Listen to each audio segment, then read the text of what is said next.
Welcome to the Center for Spiritual Living Leesburg. My name is Kristen, and I'm here to help us set sacred space and welcome you to our service. Our theme for this year is Living Everyday Wonder. Our month focus is on finances, and today's talk is called Playing with Money, led to us by our wonderful spiritual director, Charlene. We're so glad that you joined us, and if you have prayer requests or comments, you can, and you're on the live stream, you can put them in the chat, and we will pray about them and celebrate them with our affirmative prayer. We invite you to get comfortable, minimizing distractions, and settling in to get ready to set our sacred space.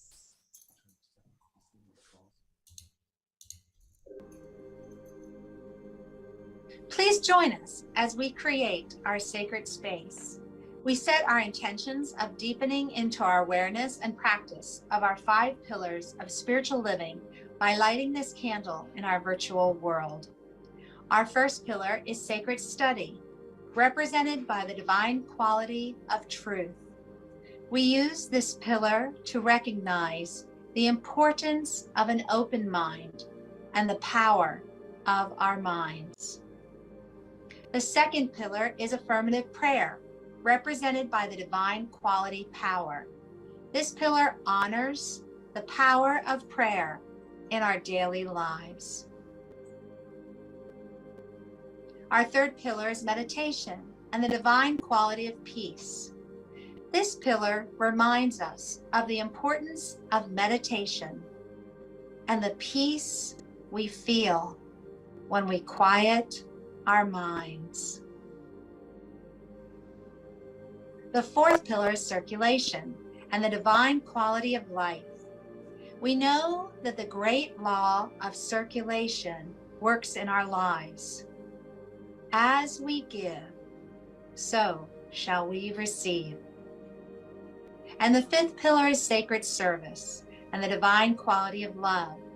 This pillar affirms our call to be of service to our world as we see through the eyes of love. Let us close our eyes as we bless this sacred space and our time together. As we weave each of these pillars of spiritual living into our service today, may they deepen our own spiritual practices of study, prayer, meditation, circulation, and service, expanding our minds and our hearts to the 5 divine qualities of truth, power, peace, life, and love. We also bless everyone who made our service possible today and everyone in attendance. May the energy of love that is generated here bless everyone abundantly, and so it is.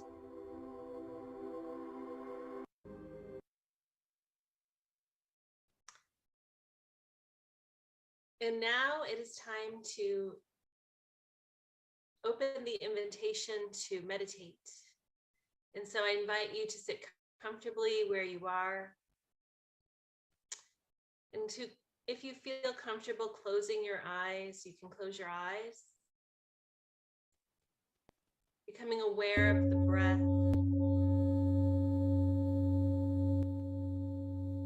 Just let your awareness drift down to feel where your body is placed in this time and space. Feeling your feet on the floor. If you're sitting, feel the chair that you're sitting on. Scanning the body gently for any areas where there's tension, pain, tightness, and feeling that area just melt into ease and peace.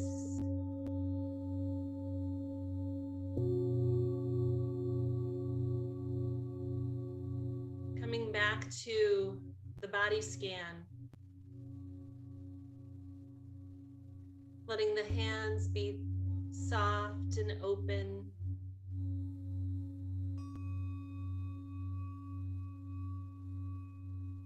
Cultivating a smile, a gentle smile on the lips.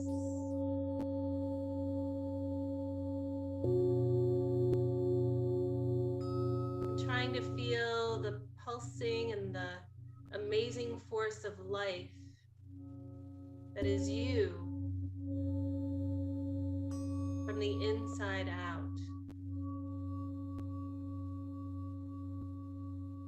So begin to sense this amazing energy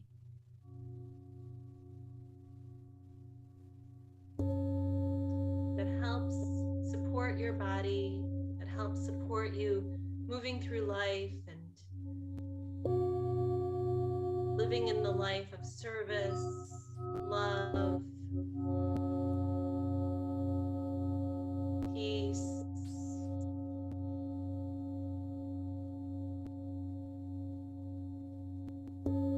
Letting tightness melt away.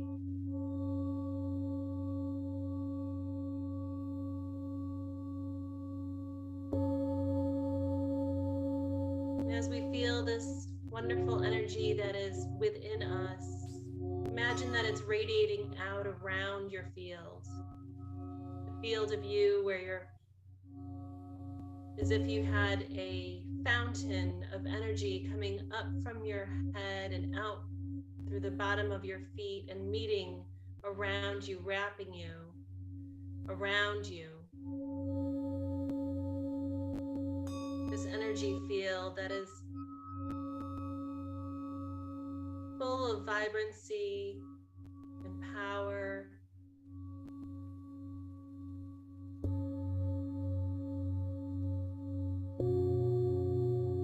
And scanning that field for any thoughts that don't serve you at this time, that you're willing to just let float away, melt away.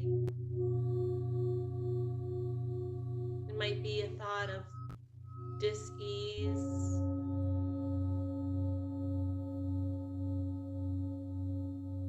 it might be a thought of lack.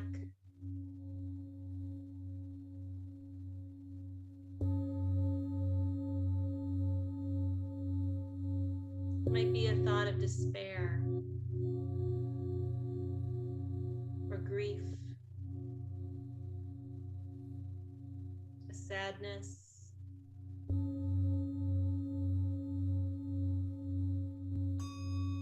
Those feelings might serve you at times. But in this moment and in this time, fill that field with peace and love and compassion for the self. Knowing that as it circulates through you, it circulates in the world around you, bringing that compassion and peace and love with whomever you encounter, wherever you go, whatever activities you create.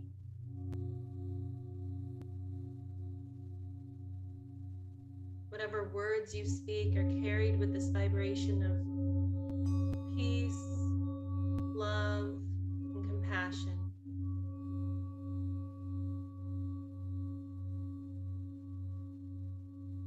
You feel it radiate and around you, and imagine that this love that carries your work and the activities of your life around your home.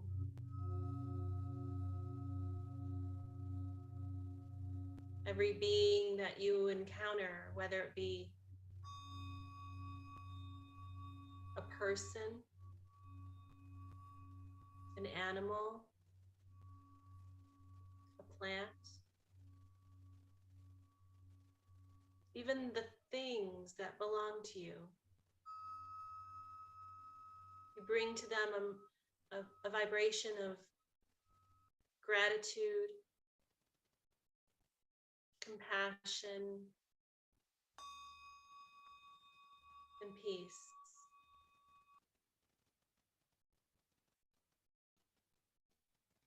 When you get in your car and you go someplace, imagine that vibration of peace, love, compassion propelling you along the way. Seeing every person on the road with compassion and love.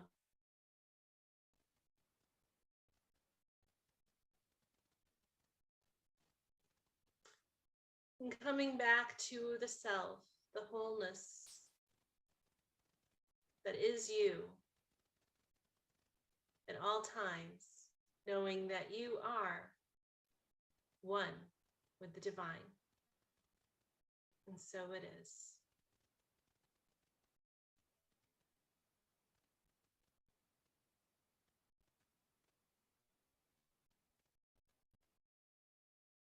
And now we have some music by Soul Pajamas.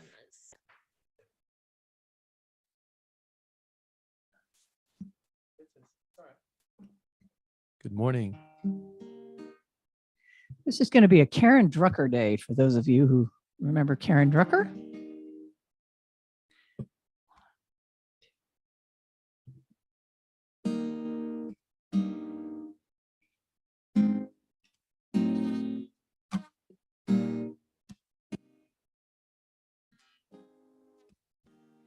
I do believe I will receive. I just have to know and then declare it to be so with an open mind and just a little bit of time. If it serves highest good, then it will be mine.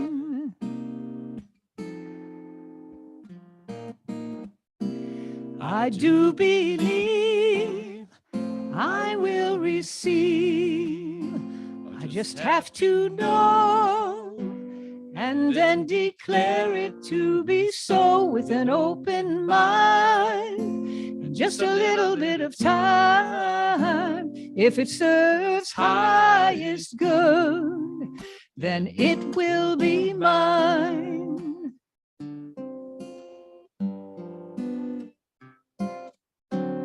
I do believe I will receive.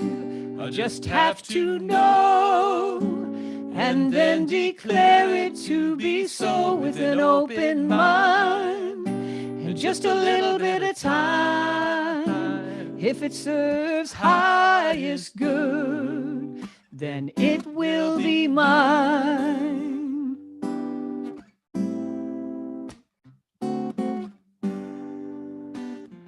Anything I want, it is mine.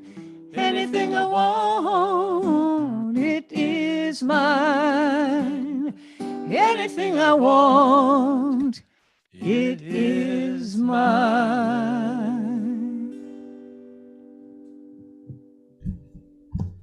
Yes.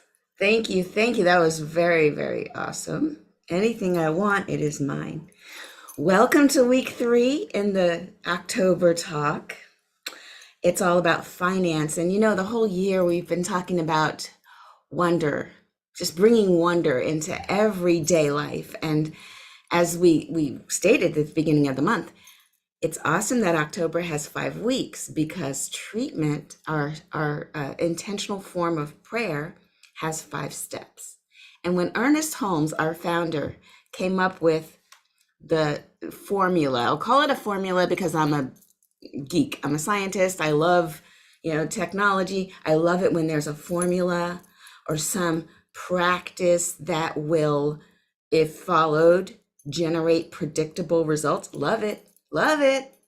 Because, I don't like supplicating and doing favors for an unseen something based on superstition. Nope, not doing it. And I feel like you guys agree with me because we're very logical thinking people. So when Ernest Holmes said,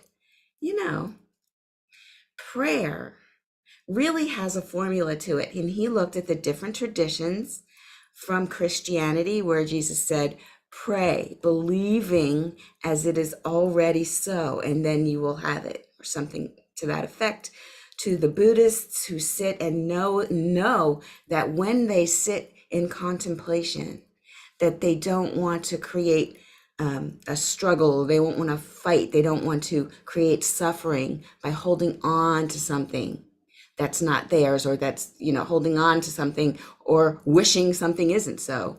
Very much in the moment, present moment, accepting all that is. It's all about our mindset, you guys. So the 5 steps of treatment, we've talked about them all week, all month. The first step, the first week, we talked about just recognizing. The R in recognition, it's just, hey, listen, God is all there is. The universe is everywhere present. Just recognizing that simple fact is the beginning of our logical, very reasonable discourse. So if God is all there is, if there's only one life, and you don't have to call it God, I get it. You could call it, there's only one universe. There's only one. There's only one isness, right? And it is through and as all of us. That's step 2. It's through and as all of us. It's everywhere present. So we recognize there's only one life. And we say, that's my life. Then what you do in step 3, and that's this week, step 3 is all about speaking our intention into existence. So that's huge. It's so huge that we kind of split it up into 2 weeks. So step 3 is kind of taking 2 weeks. Work with me. It's a lot. If step 3 says, yikes, all right, here I am. I've just declared God is all there is, or the universe is all that isness that exists, and I am part of it. I cannot be outside of it. It's in me. I'm in it. It's a great thing that's happening here. This 3rd step is all about, well, what do you want to do with it? What you going to do with it? You've been given this idea that the universe, which we talked about in the first week, is abundant, is infinite in its supply. All the things that have been created can't be counted. And I want to mention that there's a lot of possibility that hasn't been created yet, so you certainly can't even count that. Think about the whole realm of possibilities, infinite possibilities. We're not limited to what has been done so far. This is why creativity happens through us. We can dream of a song and then create a song. Hasn't existed before. Where did it come from? Infinite possibilities. So this is where we sit. Week 3, we're going to talk about if all I have to do is realize the first 2 steps, and then this 3rd step of, wait, I am a child of the divine. And it's a loving parent. Because I think about this. I think about just being a parent myself and how I would never think to withhold good from my son. It just doesn't, even when I'm teaching him a lesson, right? When he was a baby, I would, withhold? Sure. But a loving parent always wants more for their child than they had for themselves. So if I just extend that, and I know that the divine is much bigger than any anthropomorphic idea that I can come up with, but just the energy around, I am the child of the universe. And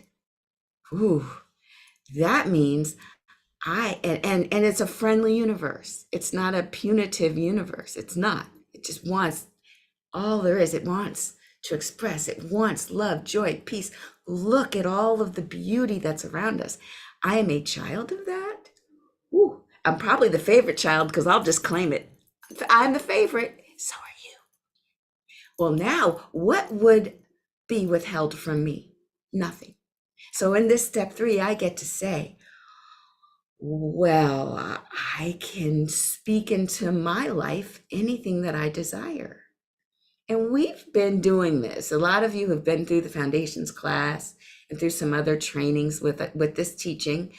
We've already explored, I manifested a parking space. I manifested a new job or a bigger, home, whatever it is I want. can definitely come about, like Dan and Aaron were singing about. So the question becomes, why do we sometimes hold back? Why do we sometimes hold back? And it could be because we've been raised in a very, I want to say, I'll give you a little history. It turns out that back in the turn of when medieval times began, they became more about feudal systems where a lot of people worked and gave their money to the lords of the land. And so at that time, the Bible, which not so much, it hadn't been used this way so much before this, but the teachings in the Bible started being about, oh, blessed is he who is poor.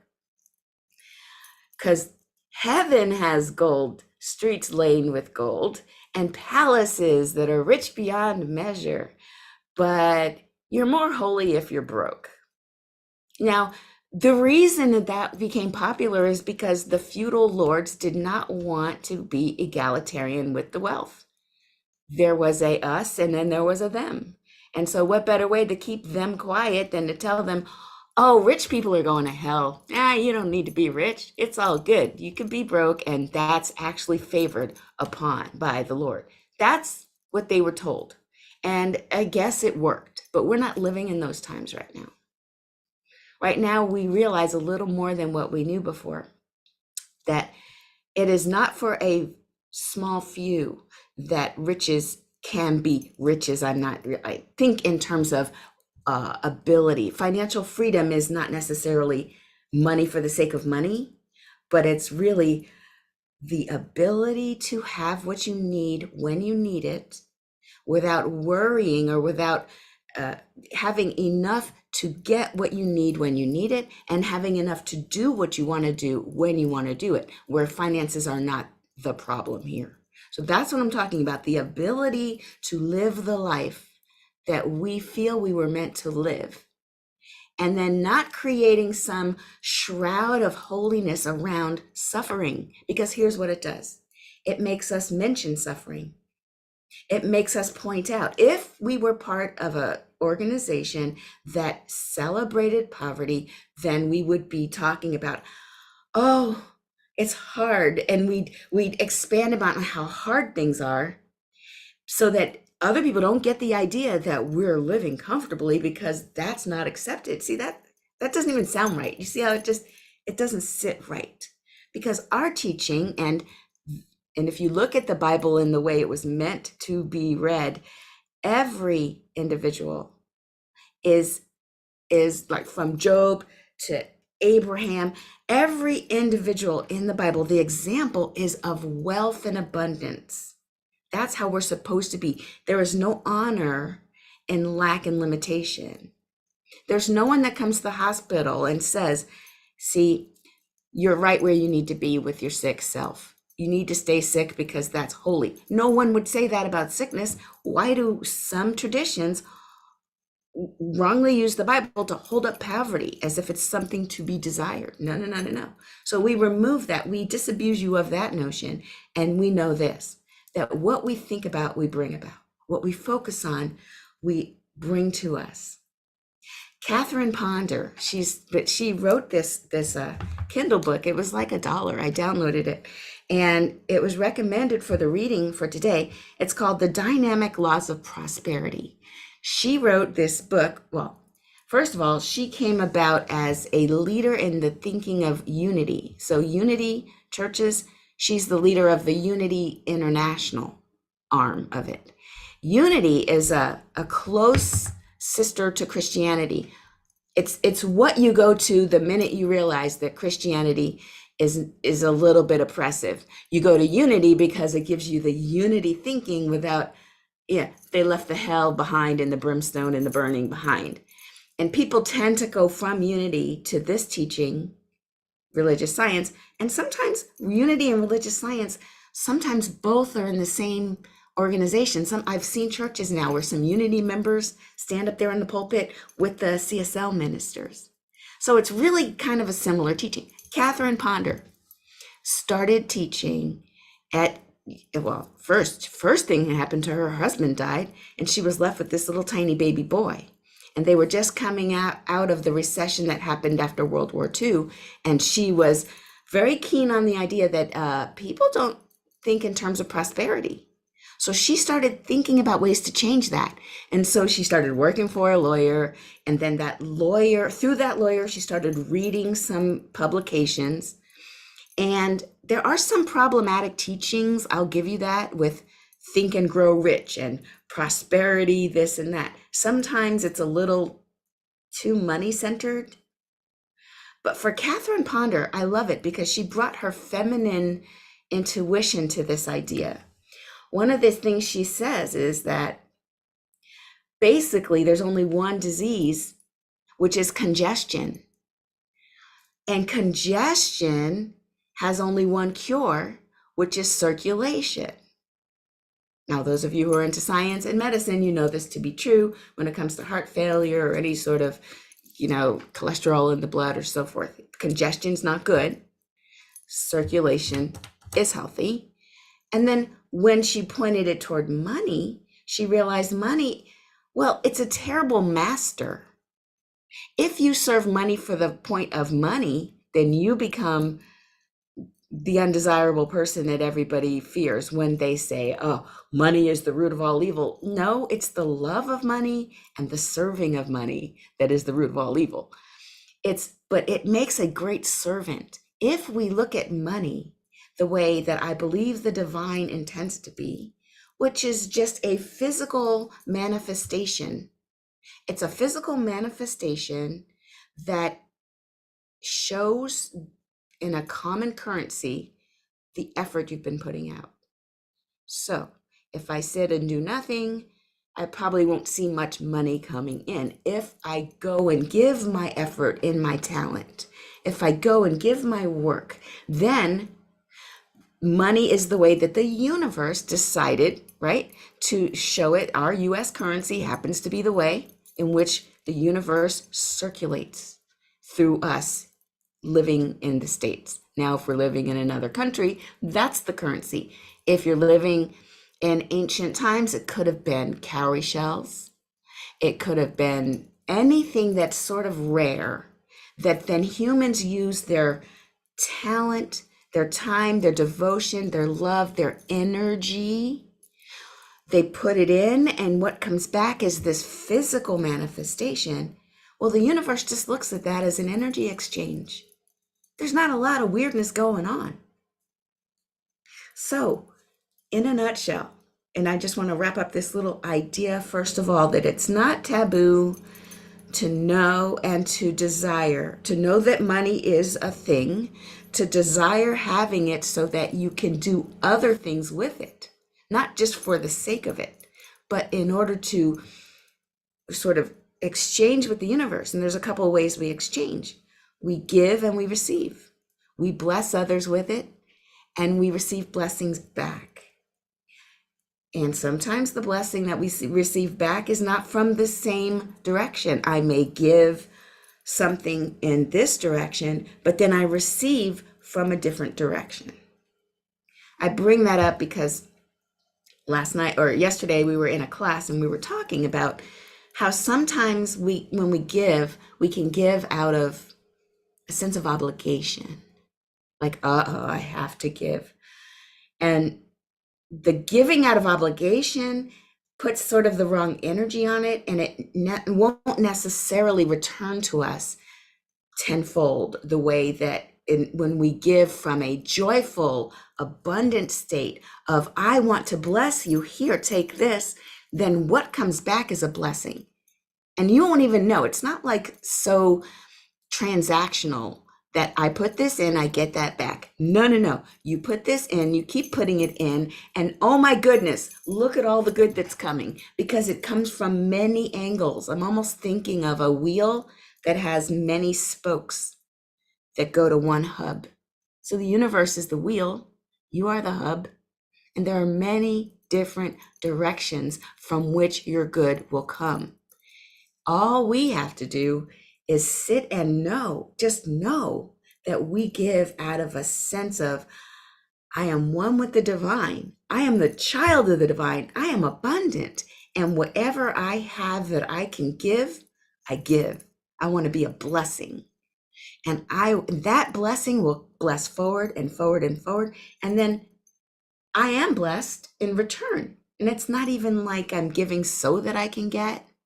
I'm giving because it feels awesome. And then also, oh my, look at how much is coming in.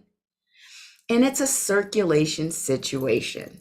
And that's what we're talking about, circulation. And so next, I want to mention something that's very interesting. I'm reading Catherine Ponder's book, and this one hit me.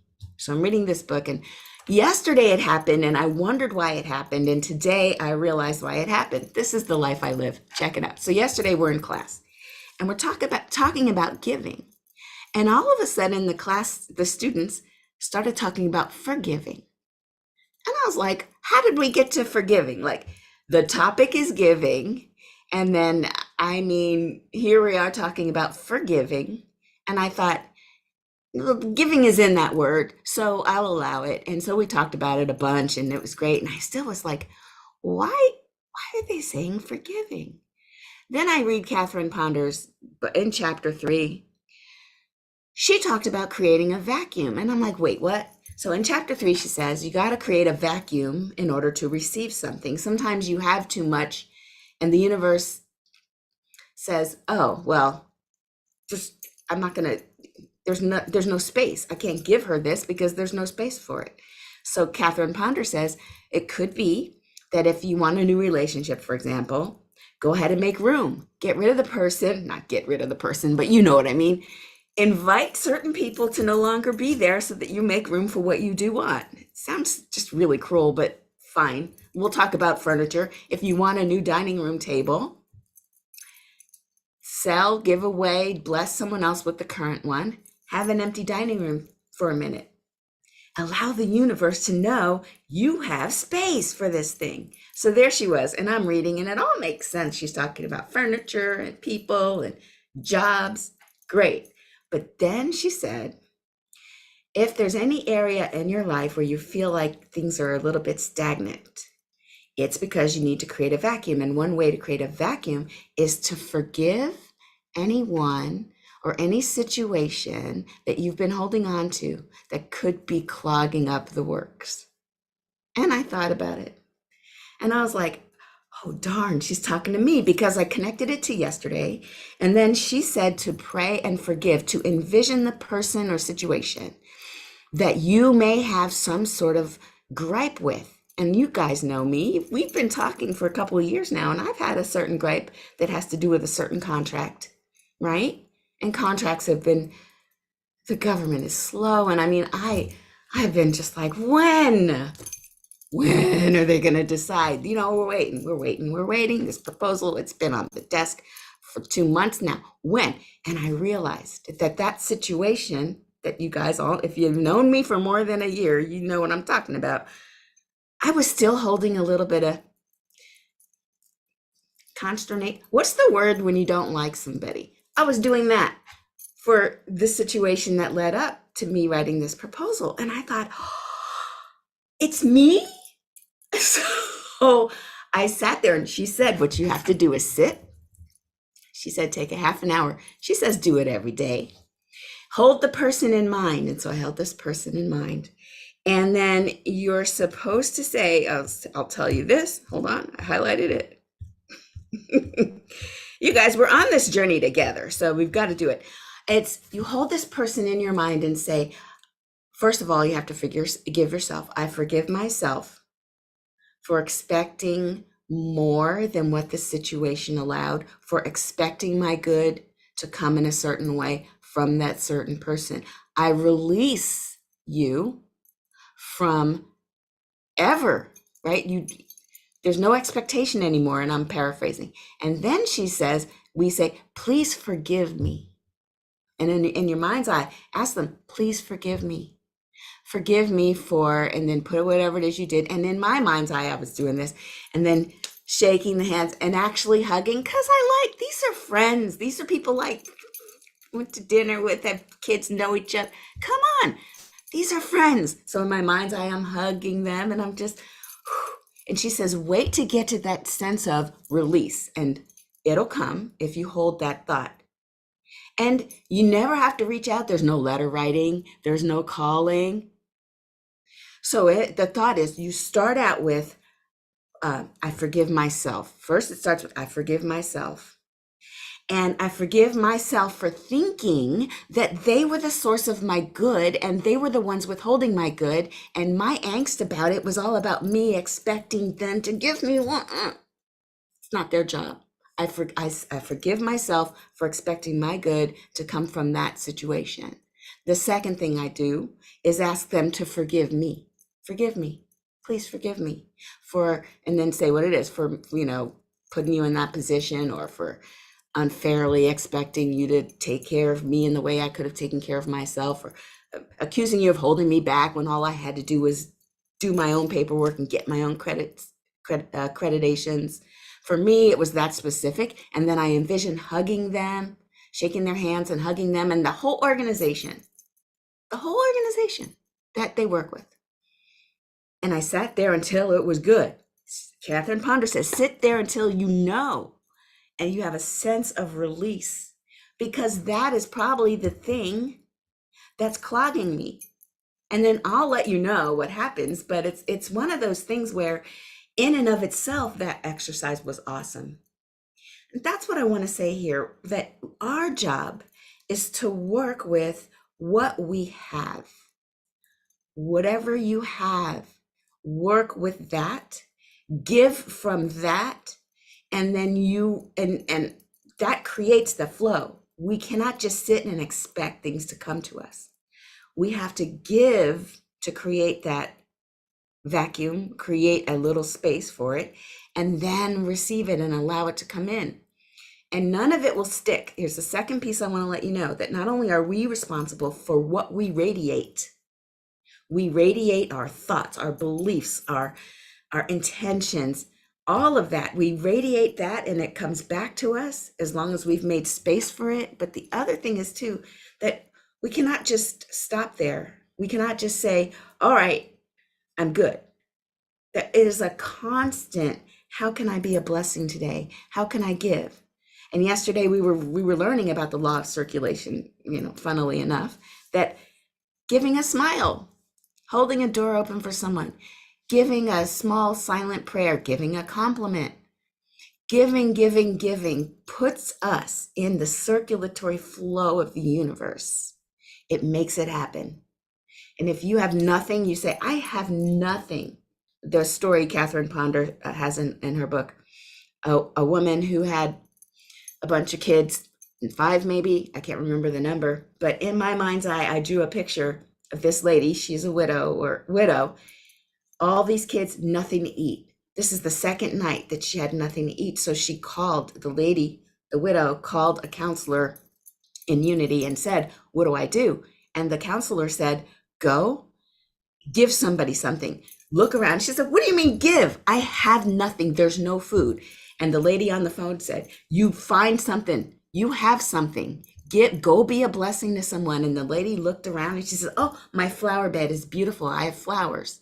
She went and snipped the flowers, put them in a vase, and brought them to a sick neighbor 2 doors down. And she brought that. And then she came home. The counselor told her, now when you're done, set the table in the most beautiful linens. Set it with your china. And the kids came downstairs and were like, expectant. They were like, are we going to get some food? And she's like, yes, right? She still didn't know how. She didn't have a plan. But what she did something. She went and she gave, and she created she generated an atmosphere of expectation. And then someone came and said, oh, I owed you this. I've owed you this $30. Now the book was written in 1950, so $30, I guess, is a lot of money. She comes by and says, oh, I've been owing you. A lady came by and said, here's the check. I've been owing you this $30 and it's been just hanging over my head and it's killing me that I didn't give it to you. Here's the money. And so she's got stories like this. You've heard stories like this. It's just one small anecdote, but the universe is full of these stories where you don't know how it's going to happen.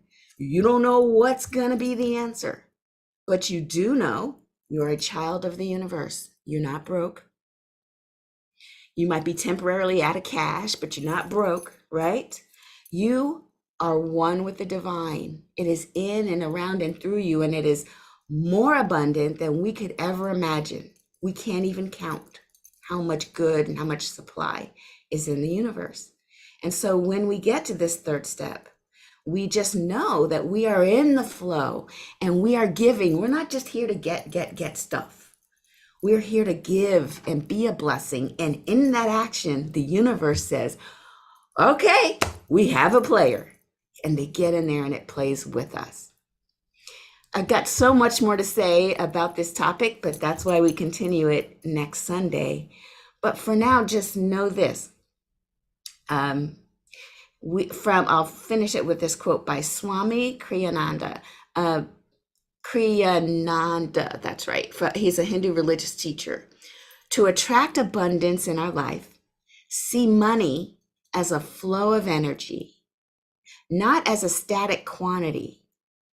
See life in the same way, a flowing river, not a fixed pattern of behavior. Leave your ego on the bank of the river and enter the stream of cosmic awareness. There are no limits to how much of life's abundance can be yours. If you will plunge into the divine current, you see that action? If you will plunge into the divine current and swim there joyously, and I'll add, and expectantly, it shall be yours. Let's go within. There's only one energy, one power, one life. And that life is all that can be seen, and it is also everything that is unseen. It is all that there is, and we cannot be separate from it. We can only be in the divine as the divine is in us. There is no separation. And so I call our attention right now to this flow, this abundant and never-ending flow of good that is the current of our lives.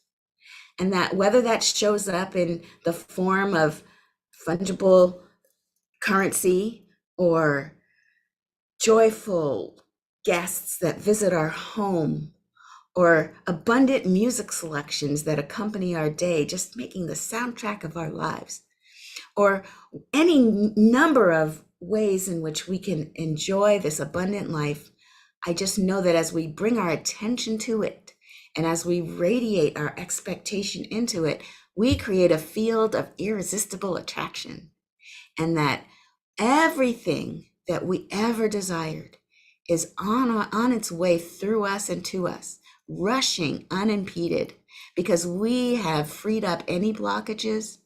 We are now the circulation that allows it to flow freely and effortlessly. And we know that the side effects of this freely circulating energy is joy, abundance, happiness, goodness, because that is our divine nature and that is our inheritance. That is who we are as children of the divine. There's nothing held from us except through our own minds. So I speak my word that we clear this mind of ours, we clear it of any thoughts of lack and limitation, that we forgive when it needs to be done. We hold each and every individual in our mind's eye as perfect, as whole and complete, and as wonderful. And that we know that that blesses them right here and right now. And it blesses a blessing that keeps coming and coming in waves of more and more good. And so I'm so grateful that right here and right now, and in all parts of the world, that this truth is awakening itself in everyone, every sentient being is awakening to their divine inheritance and their prosperous nature. I watch it, I see it, I now know that it is unfolding even now, and I can't wait to hear all the beautiful stories about how this circulation has shown up in their lives. So I simply rest in gratitude, knowing that that's part of this magical wonderful process that I give and I'm grateful, and I receive and I'm grateful. And I release my word into the law, knowing it is already manifesting because the universe always says yes. I let it go, I let it be. And so it is. And soul pajamas. All righty, Daddy. This is another Drucker chant. And when there's a call and response, so when Dan sings, you should sing along with him from your very comfy seat there. Okay. Aaron's calling, we're responding. Yeah, I'm calling, you're responding.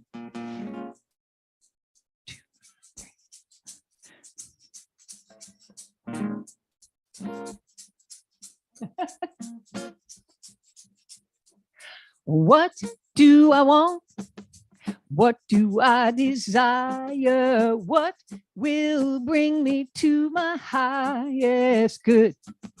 What do I want? What do I desire? What will bring me to my highest good? Prosperity, Prosperity, I claim it. I claim it. Abundance Abundance is mine. is mine.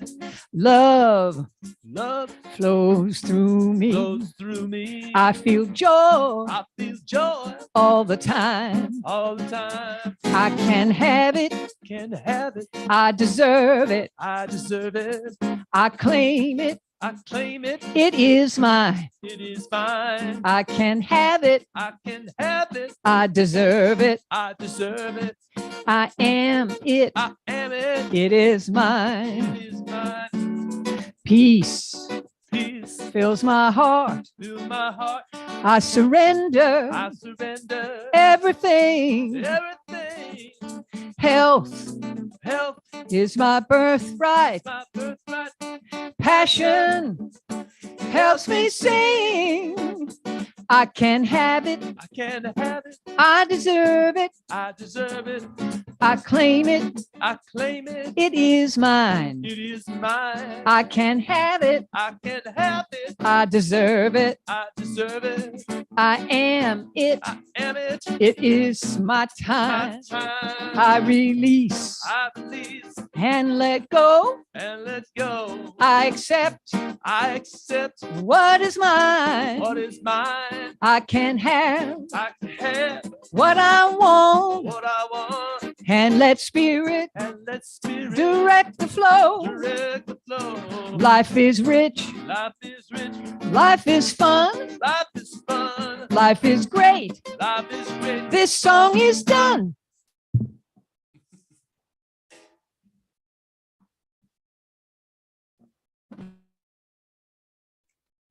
That was so cute. I loved it. Now, let's see what we're doing here. We are going into getting into that flow. Letting that flow come back to you by giving freely and lovingly to support CSL Leesburg. There are so many ways to give.